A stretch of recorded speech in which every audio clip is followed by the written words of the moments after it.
ശിങ്കാരിമേള സംഘത്തിന്റെ ഉദ്ഘാടന സമയത്ത് കൊട്ടിക്കേറിയത് കൊല്ലം മേയറും ഡെപ്യൂട്ടി മേയറുമാണ്.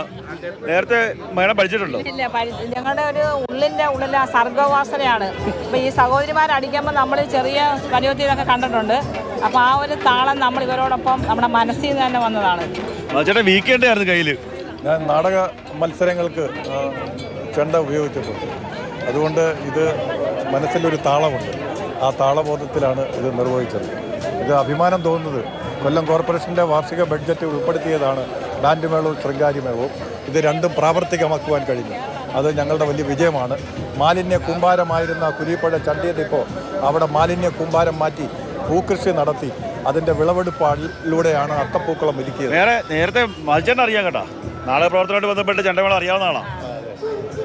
ഞങ്ങൾക്ക് അഭിമാനമുള്ളത് ഇന്ന് ഞങ്ങൾ അടുക്കളയിൽ നിന്ന് അരങ്ങത്തേക്ക് വന്ന സഹോദരിമാരെയാണ് 40 ദിവസത്തെ പരിശീലനം കൊടുത്തുകൊണ്ട് 30 പേരെയാണ് തയ്യാറാക്കിയേക്കുന്നത്. അപ്പോൾ ഇതെല്ലാം ഒരു വലിയ സന്തോഷം തോന്നുന്നുണ്ട്.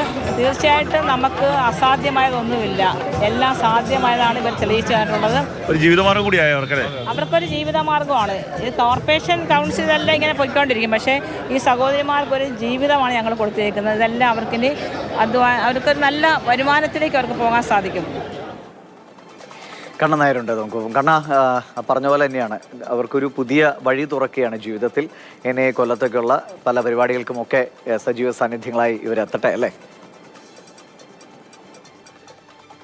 ദിവിഷെ, കൊല്ലം കോർപ്പറേഷനിൽ ഓണാഘോഷ പരിപാടികൾ നടക്കുകയായിരുന്നു. അതിനോടനുബന്ധിച്ച് നടന്ന ഒരു ചടങ്ങാണ് വ്യത്യസ്തമായത്.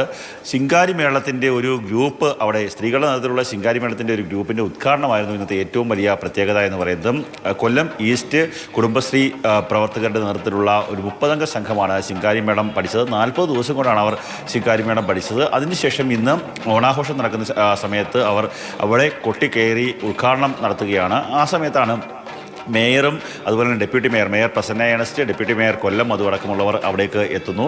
അവർ നേരെ ഈ ശിങ്കാരിമേളത്തിൻ്റെ ചെണ്ടയും മറ്റ് വാദ്യോപകരണങ്ങളൊക്കെ കയ്യിലേന്തി ഈ ശിങ്കാരിമേളം പഠിച്ച ആൾക്കാരോടൊപ്പം അല്ലെങ്കിൽ അരങ്ങേറ്റം നടത്തുന്ന ആ സഹോദരിമാർക്കൊപ്പം കൊട്ടിക്കയറുന്ന ഒരു അവസ്ഥയാണ് ഉണ്ടായത്. അവർ മേയർ ഒരു തരത്തിലും മേളമോ മറ്റു കാര്യങ്ങളോ ഒന്നും പഠിച്ചിട്ടില്ല. പക്ഷേ ഈ സ്ത്രീകളുടെ ആവേശം കണ്ടപ്പോൾ മേയറും ഒരു മേളക്കാരിയുടെ വേഷമണിഞ്ഞുകൊണ്ട് അവിടേക്ക് എത്തുന്നു. പക്ഷേ ഡെപ്യൂട്ടി മേയർ കൊല്ലം മധു എന്ന് പറയുന്ന വ്യക്തി മേളം അറിയാവുന്നതാണ്, വാദ്യോപകരണങ്ങൾ ഉപയോഗിക്കാൻ അറിയാവുന്ന ആളാണ്. അദ്ദേഹം നാടക പ്രവർത്തകനാണ്. അതുകൊണ്ട് തന്നെ നേരത്തെയൊക്കെ തന്നെ അദ്ദേഹം വീക്കിയേണ്ടയും മറ്റ് ചെണ്ടകളും ഒക്കെ തന്നെ ഉപയോഗിച്ചിട്ടുള്ളതാണ്. ഒരു വീക്കിയേണ്ട തൊണ്ടയിൽ ഈ ചെണ്ടയെടുത്ത് തോളിലിട്ടുകൊണ്ട് അദ്ദേഹം കൊട്ടിക്കയറുന്ന ഒരു കാഴ്ചയാണ് നമുക്ക് കാണാൻ സാധിച്ചത്. എല്ലാവരും കൈയടികളോടുകൂടിയാണ് ഈ രണ്ടുപേരുടെയും പ്രവൃത്തികളെ ഏറ്റുവാങ്ങിയത്. എടുത്ത് പറയേണ്ട ഒരു കാര്യം എന്നത് ഈ 30 വരുന്ന സ്ത്രീകൾക്ക് ഒരു ഉപജീവനമാർഗം കൂടിയായിരിക്കുകയാണ് ഇപ്പോൾ ഈ ശിങ്കാരിമേളത്തിൻ്റെ ഒരു അരങ്ങേറ്റത്തോടു കൂടി. അവർക്ക് ഈ ഓണ കാലയളവിലൊക്കെ തന്നെ വിവിധ സ്ഥലങ്ങളിൽ നിന്ന് അവർക്ക് പരിപാടികൾ ബുക്കിംഗ് ഉണ്ട്. അങ്ങനെ ഒരു ഇത്രത്തോളം സ്ത്രീകൾക്ക് ഒരു ഉപജീവന മാർഗമാകുന്നു. ശരി, അപ്പോൾ എന്തായാലും ഈ ഓണക്കാലത്ത് തന്നെ തുടക്കം കുറിക്കാൻ കഴിഞ്ഞു. ഈ ഓണക്കാലം അവർക്ക് അല്ലേ വലിയ മനോഹരമായ അനുഭവങ്ങളും ഒപ്പം നല്ലൊരു വരുമാനവും സമ്മാനിക്കട്ടെ എന്ന് നമുക്ക് പ്രതീക്ഷിക്കാം. ശരി കണ്ണ.